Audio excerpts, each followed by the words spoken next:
Welcome back to the show. Well, migraines affect more than 3 million Australians, causing nausea, pain and an inability to continue with ordinary activities. But now comes an approach that's completely drug-free. How does it work? We're about to find out. Yeah, Dean Watson founded the Watson Headache Approach, and he joins us now live from Adelaide. Good morning to you, Dean. Good morning, Lisa. So tell us about this approach and how you came up with it.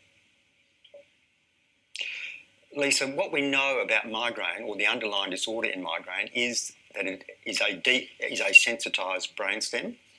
What we don't know is what is sensitising the brainstem. And one unrecognised source are disorders in the top three joints of the neck. And what the Watson Headache Approach does is it examines the movements of the top three joints, looking to identify a relevant disorder in one or more of the top three joints.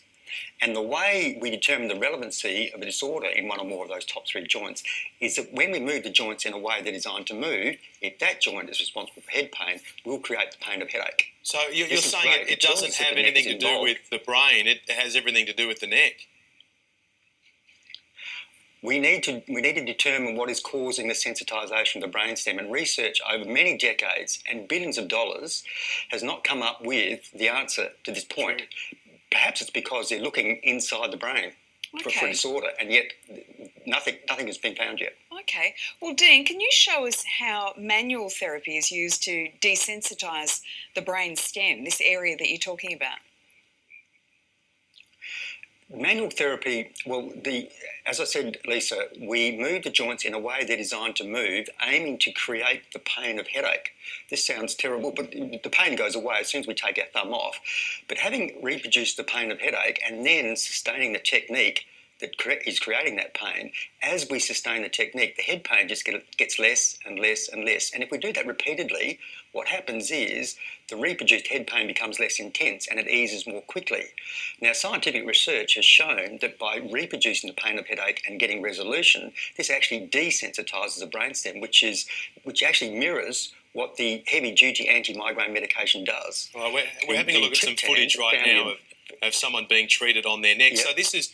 Is there a preventative solution? This is treating someone when they've got the migraine, but I think what you were just saying then is over time that the symptoms will be reduced.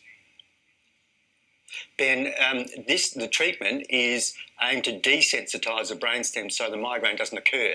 It can be difficult to try and ease the pain of migraine when someome's going through a migraine. It's like a runaway train. What reaction have you had from your patients?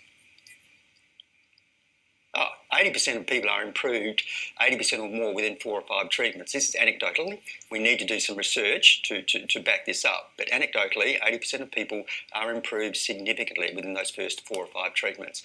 Look, to justify treatment to start with, we actually need to be able to reproduce the pain of headache. If we can't do that, then it's unlikely to be the neck. And then we follow through with 4 or 5 treatments reasonably close together to endeavour to change or get an appreciable change in the way the headache is presenting. If there's no change within 4 or 5 treatments, it's pretty hard to justify going on beyond that. Sure. So, Dean, for people watching, and this is such an awful thing, people become debilitated by migraine headaches, how can they get more information and find out if they have a practitioner in their area? We have a practitioner directory coming onto our website within the next 2 weeks. So it's watsonheadache.com. And on that website also, there's a lot of information in relation to how the neck can sensitise the brainstem and how we go about treating that. All right. We will make sure we've got all those details on our website, and we'll put a link to your site as well. So thank you very much, Dean Watson. All the details up on today.com.au.